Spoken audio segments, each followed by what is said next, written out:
in Victoria or impacting Victoria. We've got a wealth of information about various towns right across Victoria, and the little exhibition in this room and on the other side of the wall there gives you a bit of background about the history of the library if you want to have a look at that. Jade here, our staff, is capturing photos and videoing the event for promotional purposes, and the presentation will be available on our YouTube channel after tonight. If you're someone that you know you want to see it again, or someone else you know would like to see it. If you prefer not to be included in any sort of photography, let us know, we can accommodate that. I'm now delighted to introduce and welcome Ross, and before I give you the official introduction, I can tell you that Ross and I met in a previous life when we were both archivists at the National Archives of Australia, which was then in an old, I wouldn't even say it was renovated, dry cleaning factory in Brighton, yes. And we're not owning up to the year or the decade, are we? No. And I stayed loosely in the industry, running an information management consultancy for many years. However, Ross went on to establish a very distinguished career in historical research and writing. And he has a number of very well-received books to his name, many of them receiving awards, and you'll see quite a few of them on the table behind you. Ross is an acclaimed biographer, a renowned storyteller, and an entertaining speaker. The latest book, Life So Full of Promise, is his second Lost Generation multi-biography, following another book, Farewell, Dear People, that won the Prime Minister's Prize for Australian History, as well as another award-winning book, Pompey Elliott. So tonight Ross is going to talk to us about this latest book, Life So Full of Promise, which won the Age Non-Fiction Book of the Year just this year. Ross tells a good story, as you'll now hear, and I will hand over to you to do exactly that. Please make him welcome. Thanks very much, Judith.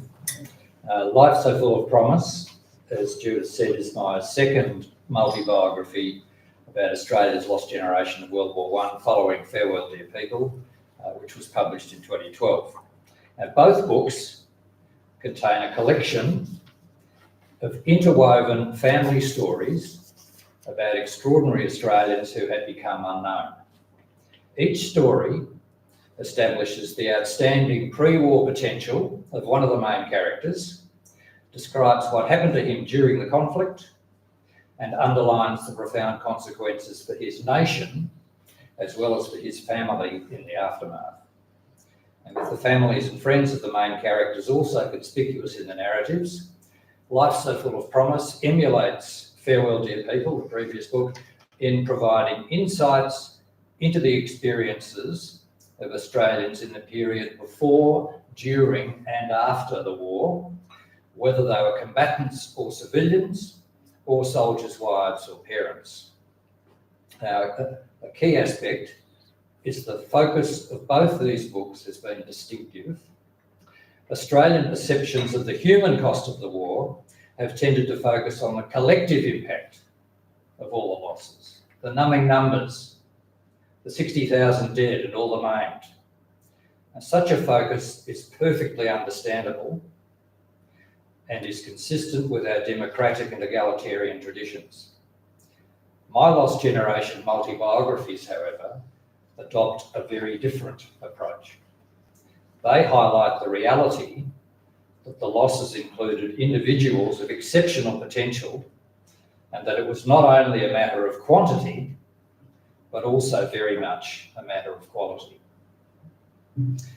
Our Farewell, Dear People, the previous book, featured biographies about these especially talented but long forgotten Australians.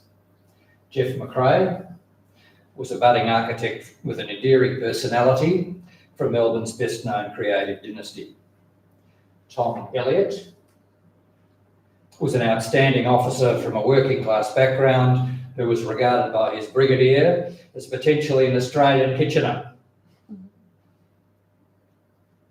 George Chalice was a talented footballer from Tasmania who became a champion for Carlton in the VFL. Ted Larkin played rugby for Australia before becoming an MP and a rising Labor star in Sydney. Clunes Matheson was an internationally acclaimed medical researcher whose death at Gallipoli was regarded as an irreparable loss for the science of medicine throughout the world. This is Clunes Matheson from Campbell's Creek, just outside Castlemaine, if I remember correctly. And all of these that I'm listing here, all these men had outstanding potential in Australia. Matheson had outstanding potential internationally. An irreparable loss for the science of medicine throughout the world. Robert Beige was a talented engineer who performed superbly as a senior colleague with Mawson on his famous mission exploring Antarctica. Gresley Harper was a barrister with a vivid personality and a brilliant future in the law and/or politics.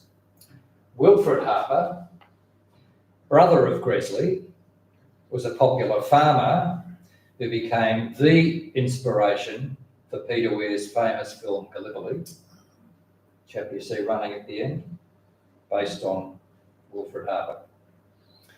Fitz Turnbull was a Rhodes Scholar from WA with an assured future in the law and/or politics. And Carew Rennell was a visionary vigneron and community leader from Adelaide who commanded a light horse regiment at Gallipoli.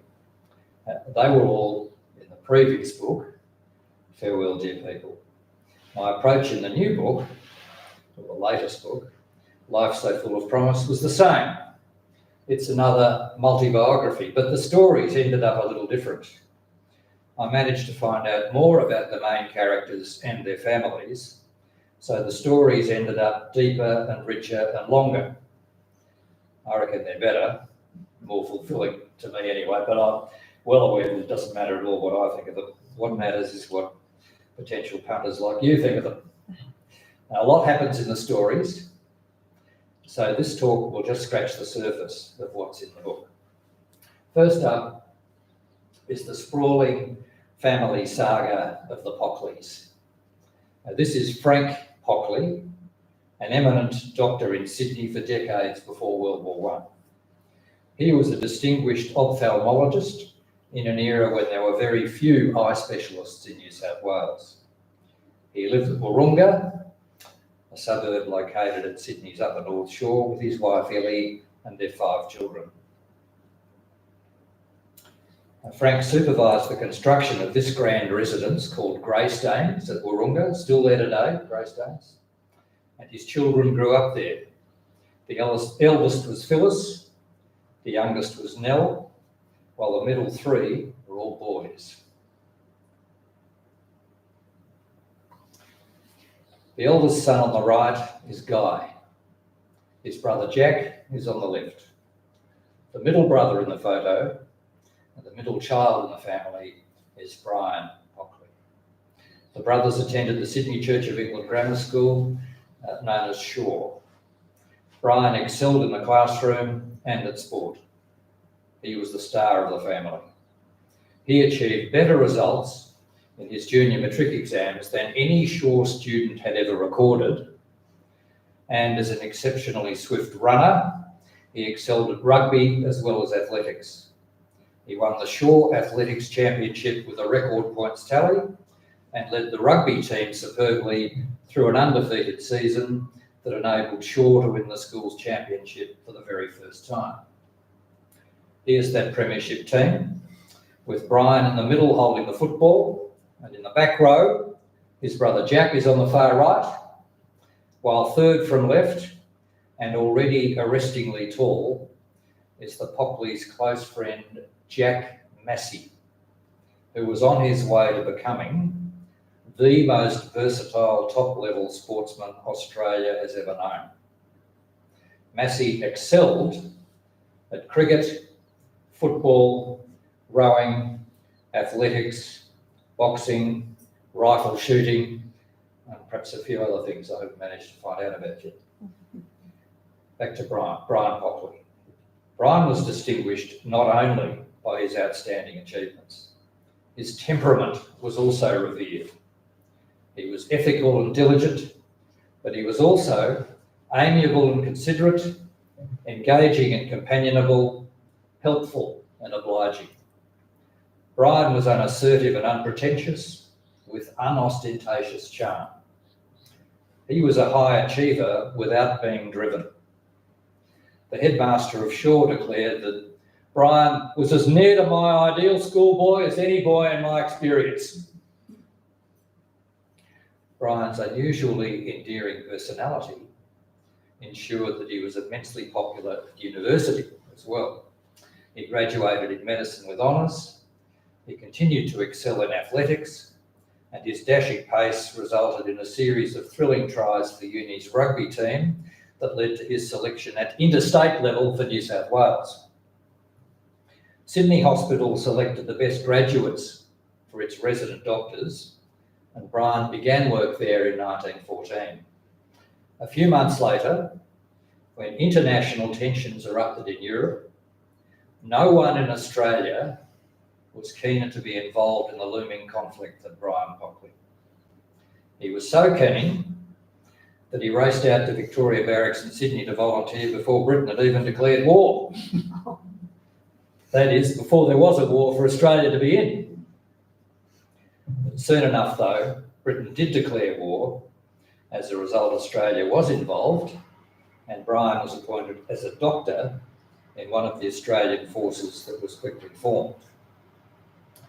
Everyone here, of course, will be familiar with Australia's main force, the AIF, which later became involved at Gallipoli in the Western Front.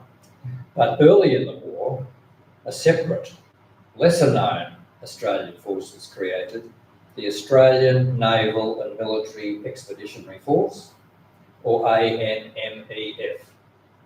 It was to depart as soon as possible to destroy German wireless stations. That a small force was all that was needed to go ashore at New Guinea, southeast of Rabaul, to deal with a German wireless station that might be there. They presumed that enemy resistance would be non-existent or minimal. Brian was chosen to accompany them as their doctor. Now, here's a painting depicting them going ashore on the 11th of September 1914. That is, only a month or so after Australia became involved in the war and more than 7 months before Gallipoli. What they headed into proved a much tougher assignment than expected. The way inland was along this narrow track with thick jungle on both sides. Germans and New Guineans were waiting to ambush them from positions such as those shown in the foreground. The Australians, instead of presenting themselves as a convenient target along the track, decided to try to force their way through the jungle. But this proved very difficult. Shooting began and a sharp skirmish ensued. Pockley the doctor was up ahead with the advancing Australians. With a captured German soldier bleeding dangerously from a wounded hand, Pockley expertly amputated the hand on the spot without an anaesthetic. He then heard that an Australian had been wounded, went back to look for him, found him, confirmed that this chap, Billy Williams, was dying and looked after him as best he could, and then set off along the track back to the fighting up ahead, only to be shot and fatally wounded himself. Now here's Brian under a pith helmet, the very lower left there, you can see it's a chap there with a pith helmet on, being conveyed to the ship where he died shortly afterwards. He was 24. And the reaction to his death was unique. No Australian casualty in the whole war was mourned more deeply than Brian Pockley. This is a very big statement. Some of you might instinctively think that is ludicrous, Ross, but I'm absolutely certain that's correct. Why? Why would I say that? It's partly because of his own special qualities that I've outlined and that were known, partly because it occurred so early in the war, when there had not been years of heavy casualties to transform perceptions. And partly, I think mostly, because of the particular circumstances, in that Brian was a non-combatant who was presumed not to be vulnerable, but he had in fact given his protective brassard, the armband with a cross on it, yeah. He'd given his protective brassard, indicating his medical role, to the sturdy stoker who'd carried the wounded man back, Billy Williams, who Brian had treated. The stoker had queried this, but Brian had selflessly insisted on relinquishing his brassard, and Brian was an officer and the stoker was not.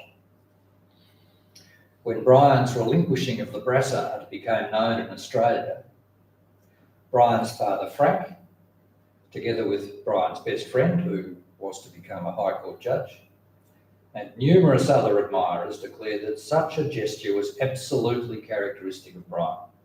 It's precisely what they knew that Brian would have done.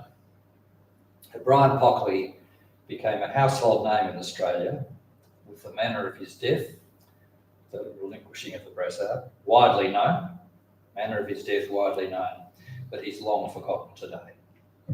Now, a quick whip through other elements of the Pockley story that I haven't time to dwell on this evening. Brian's sister, Phyllis, married a British naval officer, and she became extremely anxious about her husband's perilous exploits in the North Sea, with very good reason, because when I looked into them a bit as I obviously had to do for this book, I found they were absolutely startling what those ships were doing.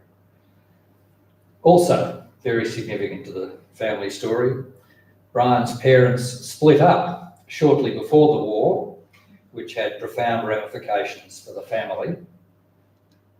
Brian's brother Guy decided that he would never speak to his father Frank again, and he was relentless. Softening a grudge was not in his repertoire. And when, after the war, the Pockley family was disrupted by a bohemian Scandinavian blonde,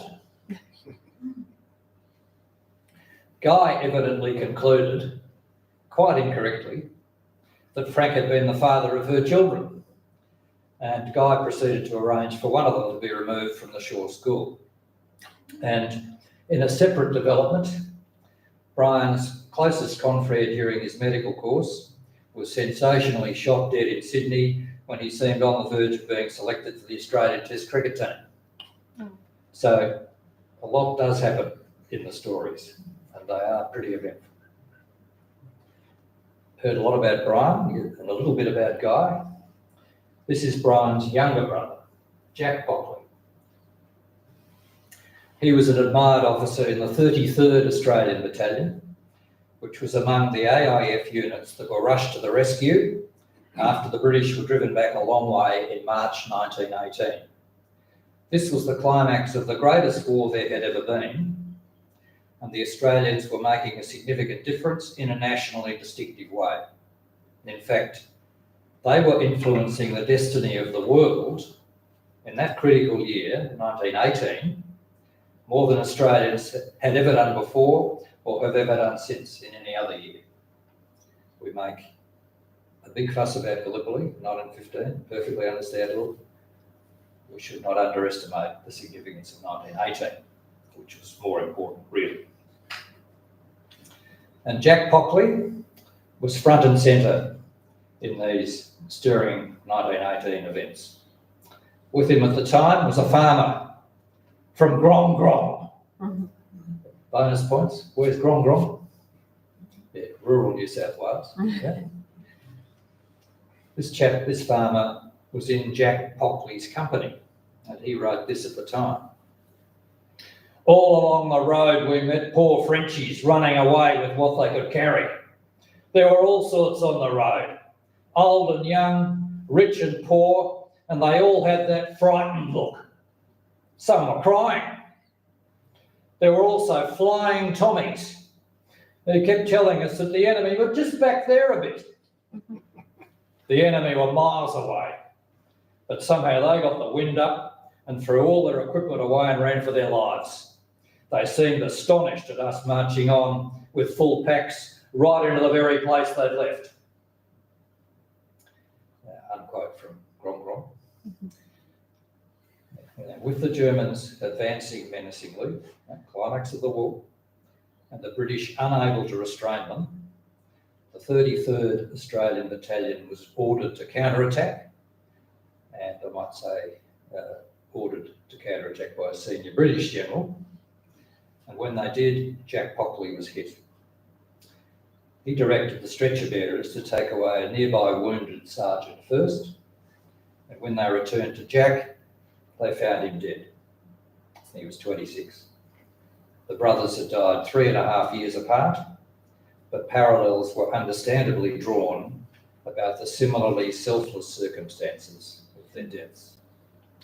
There are 2 distinctive memorials to the brothers in the Shore School Chapel.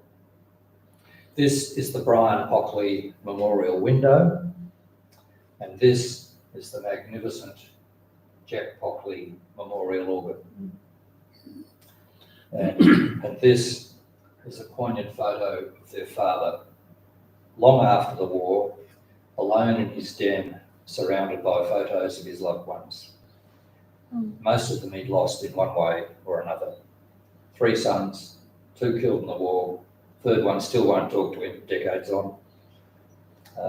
The elder daughter who he saw on her wedding day, she died prematurely, and he split up with his wife. So most of his loved ones he'd lost in one way or another. I'd now like to talk about Norman Calloway. Is that name familiar at all? Norman Calloway. Norman's background was starkly different from Brian Pockley's. While the Pockleys were affluent, the Calloways were not. While the Pockleys were urban, the Calloways were rural.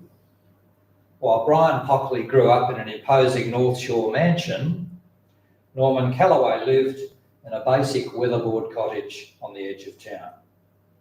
While Brian's parents were invited to select dinners attended by patrician governors, this was an inconceivable milieu for the Calloways. While Brian's father was an instinctive political conservative, Norman's father co-founded a branch of the Labor Party.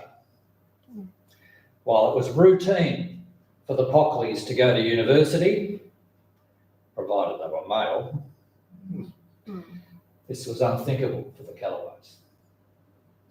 Norman grew up in the Riverina at Hay, a town founded on the Murrumbidgee River, with his parents and his sister Jessie.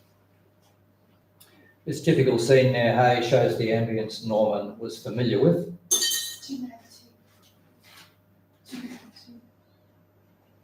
Although this tranquility could be deceptive. Parents of young children had a relentless dread of the danger posed by the river.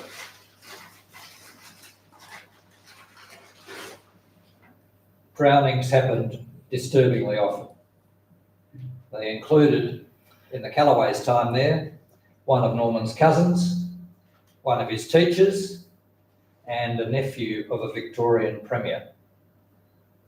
The Calloways were very keen on sport, and Norman emerged as a highly talented cricketer. His parents decided to move the family to Sydney in 1912 to give young Norm the opportunity to develop his cricket and see how far his talent could take him.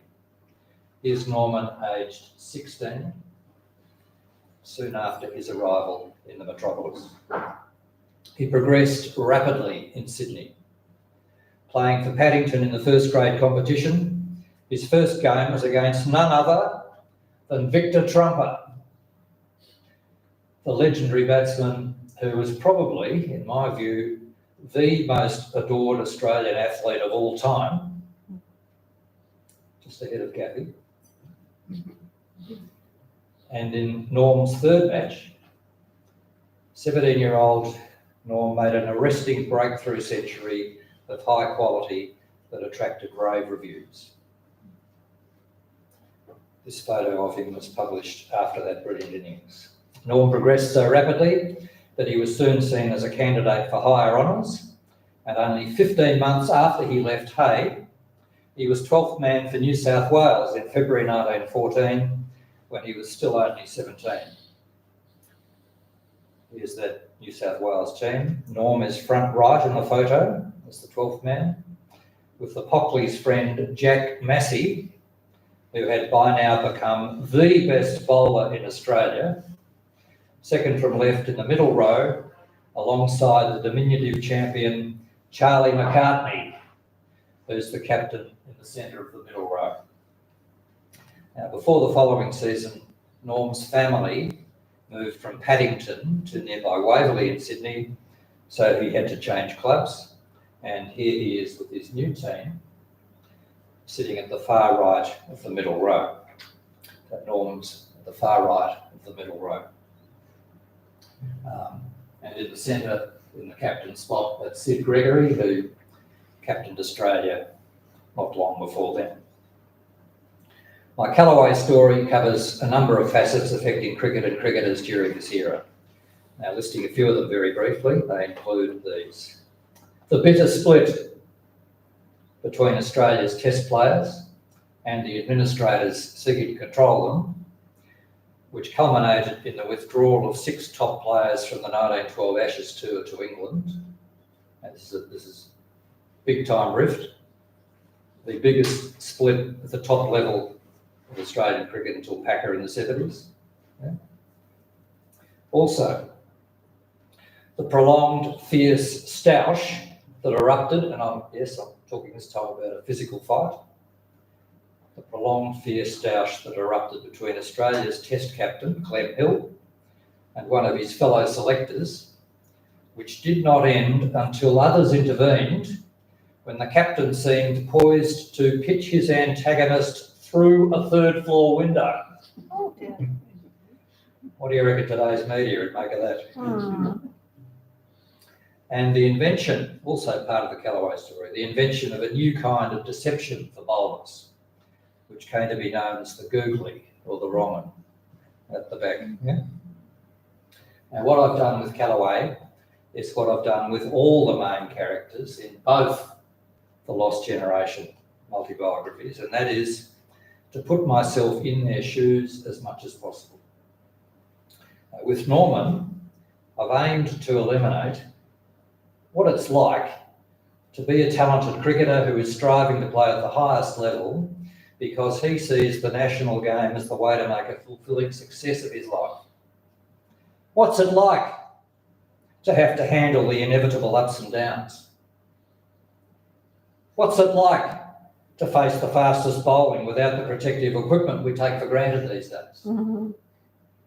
What's it feel like to be in form and on top of the bowling? What's it feel like to be in form and on top of the bowling, yet make a dopey error and get yourself out? I was doing this talk very recently. Someone sitting, when I asked that question, someone sitting right there instinctively blurted out, "Bloody awful," as if that had happened to him pretty often.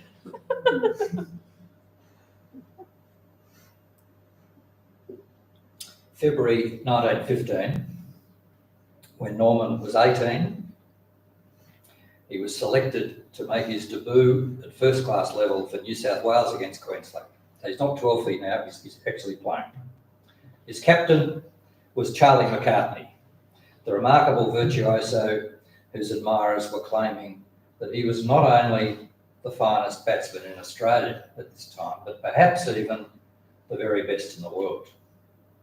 Queensland batted first, ball out 137. New South Wales also in serious trouble at 3 for 17 when Norman came in. He was initially careful, which was appropriate in his team's situation, but later unfurled a series of glorious strokes as he raced to a brilliant century. Callaway and McCartney had a record partnership of 256. The partnership that record lasted for a very long time, that record. And Norm turned his superb debut 100 into a double century before he was eventually dismissed for 207. Just repeat the essence of this exceptional feat, one sentence. He came in, first class debut, 18 years of age, that's 3 for 17, and he proceeded to make a glorious 207. Now, this wonderful innings was rapturously acclaimed. It was not only the score itself, which was hailed as the world record score on first class debut, which it was, but also the way he made it. Not via crude slogging aided by plentiful luck, but by a succession of authentic, stylish cricket strokes of the highest quality. And the comparison with McCartney, the commanding dasher who was known as the Governor-General, was extraordinary. Charlie McCartney had an air about him, a commanding sort of strut, very confident, and he was dubbed the Governor-General as a result. And here he is in a later match, enrapturing the SCG during a test against England. McCartney was renowned for his aggressive exploits of dazzling stroke play, someone who routinely scored more quickly than his batting partners. Not with Callaway, no, this special day. When Norman had progressed into his 40s and felt he had his eye in, the 18-year-old novice said to McCartney that he felt capable of accelerating. Now, this is one of those mid-pitch conferences you see batsmen have on the telly between overs. What I like is the response. So the 18-year-old novice, yeah, I reckon I could, it's what the Governor-General says to him in reply is, "You go right ahead, son. I'll keep my hand up." Callaway's acceleration was so rapid that he raced from 48 to 85 in 6 overs, while McCartney scored just 3 singles. Norm's first 50 took him 67 minutes. Good going in the circumstances with his team in trouble. But his second 50, only 27 minutes. He proceeded well beyond his century in the time that McCartney took to reach 50. There were extenuating circumstances, with McCartney feeling a bit seedy, but Callaway's brilliance was a revelation. A new star had emerged who was widely seen as a future Test champion. As one newspaper observed at the time, Callaway's masterful and brilliant batting against Queensland caused more talk and excited more outside interest than anything that has happened in cricket for some time.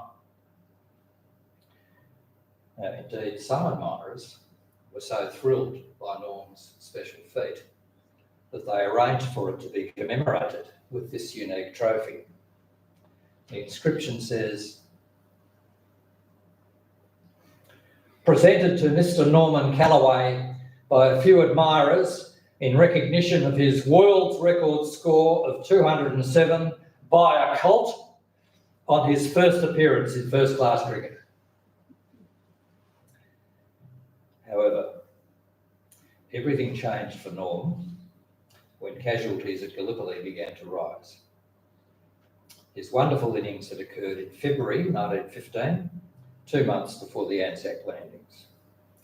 The ensuing casualties prompted the New South Wales Cricket Association to abruptly cancel first-class cricket.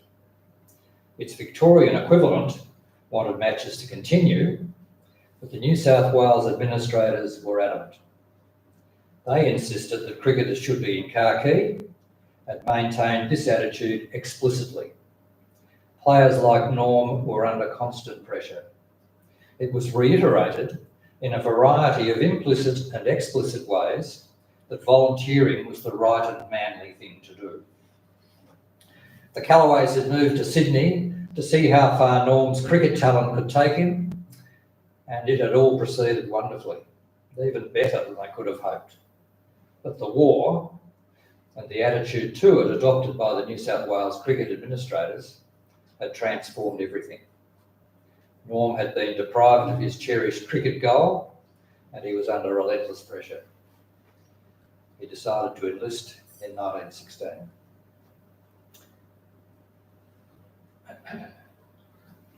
Now, when I came across that photo in the course of my research, I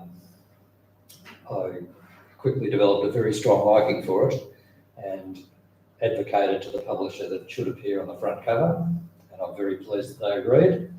And there it is, you can see it there. That's Norm. And Norm's parents evidently didn't want him to enlist because he lied about his age. He said he was 21, whereas in fact he'd just turned 20. Norm's parents and sister Jessie all lived to at least their late 80s, and none of them gave the impression to others that Norm had enlisted from ardent patriotism or king and country sentiment. Indeed, if he had been imbued with such views, he would presumably have enlisted earlier. Callaway had a very grim ordeal in the 19th AIF Battalion. He arrived at the Western Front in time for the 1916-17 winter, which was the most severe in France for decades, and he endured the worst of the Western Front for several months. His unit was then involved in the Second Battle of Bullecourt, where the performance of the higher leadership, both British and Australian, was poor, and the 19th Battalion suffered the consequences. Private Norman Callaway, like so many others, was killed. This tranquil scene is the Bullecourt battlefield a century on, with the village of Riancourt ahead. Norman died in the immediate vicinity, probably in the foreground. Now, I took that photo because I worked out that's probably where Norm died. It's Riancourt ahead because Norm's battalion was on the very far right of the attack. The village of Bullecourt itself is way over to the left as you look at that. The sense of loss was profound. Norm's parents and sister never recovered. But in his case, because of his cricket potential, the sense of loss extended far beyond his family. Cricket pundits and fans were devastated. Analysts repeatedly lamented that Australia had lost a budding champion. This is Norman's sister, Jessie. A relative of the Callaways, a chap named Tony, told me while I was researching this that when he was a teenager in the 1960s, he, Tony, spoke to Jessie about Norm. The way Jessie talked about Norm made a big impression on Tony. She spoke in excited and affectionate terms about how talented he was, how wonderful it would have been to see him fulfil his destiny, and how distressing it was when he died. Cricket had been important to her because it was important to him. She enjoyed it because he was so good at it. Jessie was enthusing about her brother and his rare skill, as if her fervent delight was something fresh and vivid. Yet he had perished half a century earlier. Norman has a unique place in international cricket heritage. No one else has scored a double century in his only first-class innings, and no one else has come close to his career average of 207. However, he's practically unknown today. He should be better remembered. Two family stories you've heard, one more to go, and this is about the Mackays.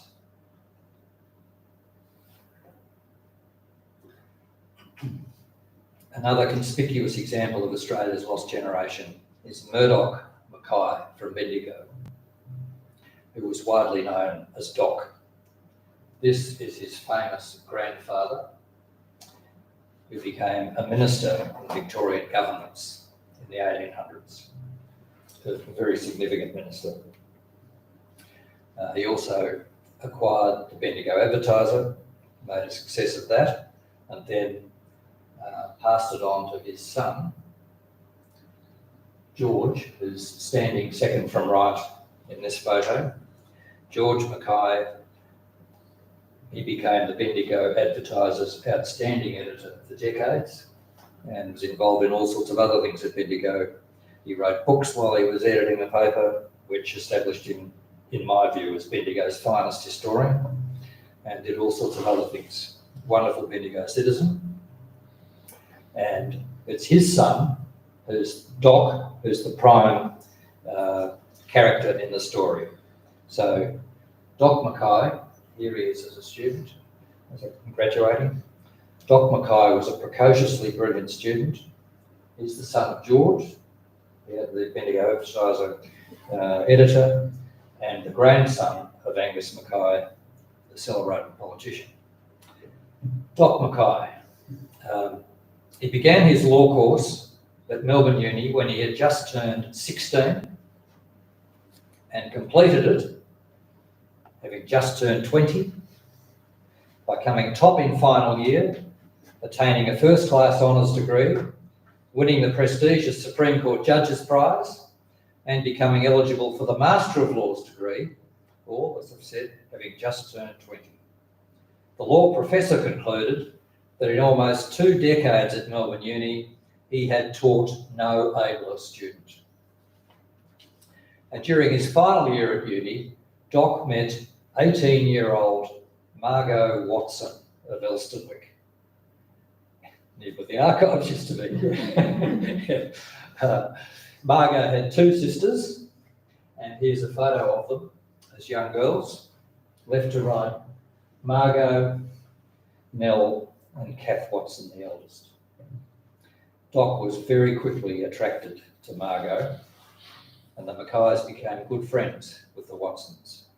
Here they are holidaying together at Lakes Entrance in January 1911, with Doc lower left, furthest from me, and Margot second from right. Doc very quickly became head over heels in love with Margot. And he was a very emotionally open sort of a bloke, so he had no qualms about frankly saying so. A few willing to close off her options with an exclusive commitment at 18. Doc had to remain patient and resort to playing a long game to win her over. But he found the requisite patience increasingly difficult. Here's Doc between Margot above and Nell Watson below. You might be able to see Nell holding Doc's pipe. Kath Watson, the elder sister, took this photo only a week after 20-year-old Doc accomplished a notable sporting feat when he top scored with a fine innings for Bendigo in its match against the touring English Test side. This is the 1911-12 series, when we had a pretty good side, very well credentialed, thrashed by England. They had a very, very good side. And in one of the games between the first and second test, they played Bendigo. Doc top scored. Well batted, Doc. Having completed his articles, Doc began as a barrister and did not take long to distinguish himself. After only 2 years at the bar, he was briefed to appear in one of the most notable cases in Australian legal history, which became known as the Wheat case. His interest in politics was confirmed when he involved himself in the 1913 referenda campaign, addressing meetings and writing articles. He also served in the militia for several years. When World War I began, Doc had been in love with Margot for 4 long years and was still waiting for her to commit. He told her that he had to join the AIF, being a fit and trained officer who believed in the appropriateness of Australia's involvement, but his own self-respect would never recover. He insisted that this in no way signified any lessening of the intensity of his feelings for her, and she accepted this. But she felt perplexed and perturbed. I'd now like to read a little extract from the book about Margot's dilemmas. This is early 1915. Margot, now 22, found all this profoundly troubling. She was very fond of Doc and had long regarded him as a prospective husband. A rupture was the last thing she wanted. But choosing a husband was such a personally momentous decision, and this dreadful war was making it all the harder. Uncertainty abounded. Some influential and purportedly knowledgeable opinion shapers had predicted early on that the war would not last long. But that view seemed less heard now. Moreover, the AIF had ended up not in England or Europe, but Egypt, a destination widely unforeseen when the first contingent departed. What lay ahead was similarly unclear. Doubt shrouded the future, her future. What would happen if, as seemed increasingly likely, Doc was drawn into the conflict? What if they married before he left and he came back transformed and broken? Was she prepared to spend the rest of her life nursing a shattered shell of a husband? What if he did not return at all and she became pregnant before he left? Yet was it fair for women to focus on such risks when their men were prepared to face horrendous perils and would be doing so to some extent on their behalf? What did women owe to men in such circumstances? Such questions were confronting, if not impossible to answer, but the war had made them unavoidable. That's unquote from page 413. And it's a little vignette of illuminating what I try and do when I talk about putting myself in the shoes of all the main characters as much as possible. Yeah, it's a little example of that. Now, in the end, the prospect of Doc's imminent departure seemed to galvanise things for Margot, and she agreed to their engagement. And then, in May 1915, only a week before his departure with the AIF, they very, very suddenly decided to get married. This is a pouch that Margot created with her initials on it for Doc to keep her letters in. And this is a photo of Margot that Doc took away with him in the actual case that he carried it around in while he was in the trenches. Doc was in the 22nd Australian Battalion, initially as a captain and later a major. He proved to be an outstanding officer, brave and decisive, inspiring and selfless. He was also the battalion's champion letter writer, renowned for the hours he devoted to long love letters to Margot. And these words that Margot wrote on the back of one of the photos of it that Doc took away. My very dear husband, with all the love in the world from your brownie forever, revived Doc's morale at a time when he was acutely homesick, very miserable. The 22nd Battalion occupied the trenches opposite Johnston's Jolly on the second ridge at Gallipoli from September 1915 to the evacuation in December, and the book covers Doc's experiences from their tense arrival at Anzac to their nerve-wracking departure. They returned to Egypt and were then transported to the main arena, the Western Front, where the 22nd was used in various roles and frontline circumstances that the book describes. At this parade in France, when Doc acted as deputy leader of his battalion, the men were addressed by Prime Minister Billy Hughes, who's on the platform on the left, with behind him his predecessor as PM, Andrew Fisher, wearing the white coat, and between them on the dais is General Birdwood. Now, July 1916, the 22nd Battalion, like other AIF units, was transferred to the Somme, S-O-M-M-E sector, the Somme sector, where Doc and his men took part in two big battles near what used to be Pozières. The first was a disastrous failure overall, though was successful on the left, where Doc was.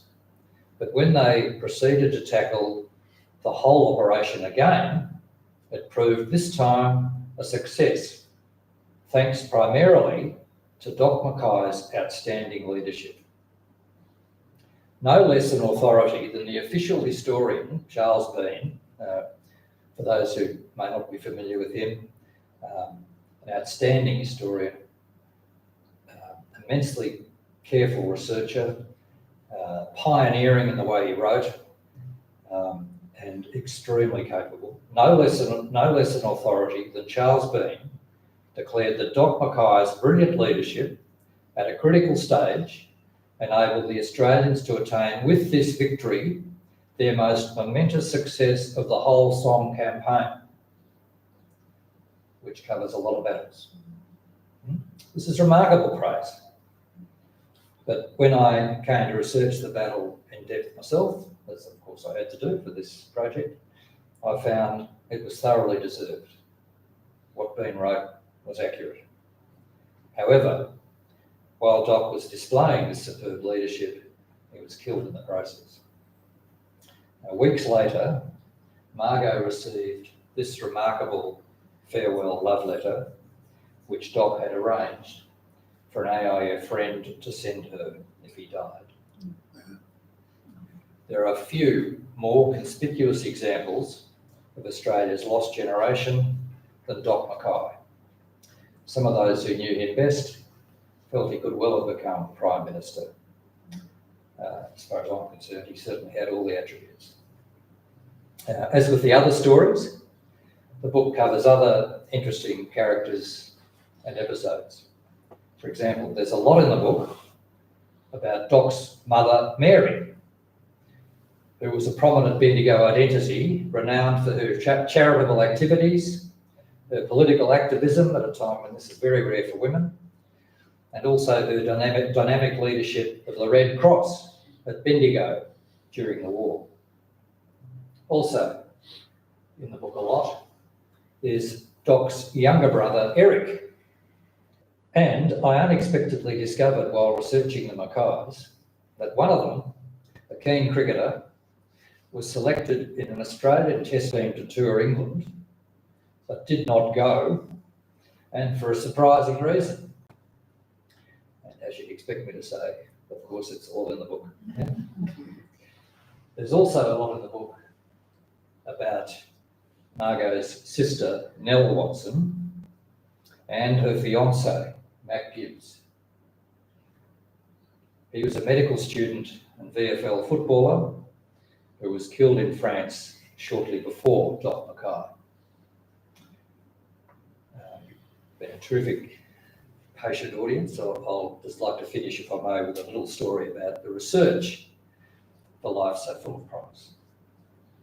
Retrieving these forgotten lives that are unknown today involves immense research, as you'll appreciate. Now, with Doc Mackay, I was naturally curious to try and find out what happened to Margot after Doc's death. Might she have had a longer life than Doc, perhaps much longer? Maybe I could find out more about Doc from people who knew her. What I found out was that Margot became Mrs. S. Hill of London. This was not a very encouraging discovery for a Melbourne-based biographer, and I felt pessimistic about my prospects of finding out more about her. In fact, I distinctly remember thinking at the time, geez, good luck with that. But I had to go, and hours of genealogical research began to pay dividends. It gradually became evident that Margot and her second husband, Solly Hill, Mrs. S. Hill of London, Solly Hill and Margot had a daughter who was known as Judy. Moreover, Judy had married a naval officer from WA who was based in London during World War II, and after the conflict they'd come back here to settle in Australia. Further ferreting revealed that not only was Judy apparently still alive at an advanced age, but also residing in a Melbourne suburb. I live in a Melbourne, I couldn't believe it. This seemed incredible after my pessimism about ever being able to connect with Margot. Even better, when I visited Judy as soon as I could, I found that she had retrieved for me a black tin box containing everything Margot had kept about Doc. That is, everything Judy's mother, Margot, had kept about her long ago first husband, who was not Judy's father, of course. Yeah? A black tin box containing everything Margot had kept about Doc, including his arrestingly frank letters. The contents of this box proved to be remarkable. The richest private treasure trove I've ever encountered in more than 4 decades as a biographer, and it's the black tin box that enabled me to write about the ups and downs of the Doc and Margot love story. Moreover, last paragraph, discovering that Margot's second husband was Solly Hill, brother of Clem Hill, the test captain. Discovering that Margot's second husband was Solly Hill was a personal jaw-dropper for me as well, because I knew that Solly was already in the Norman Calloway story. When Norman made his first grade debut, aged 17, and the match began with Norman and his Paddington teammates taking the field while the legendary Victor Trumper came out to open the batting. Trumper's opening partner, none other than Solly Hill. So this was one of those classic small world connections that you sometimes come across as a researcher. Thank you very much.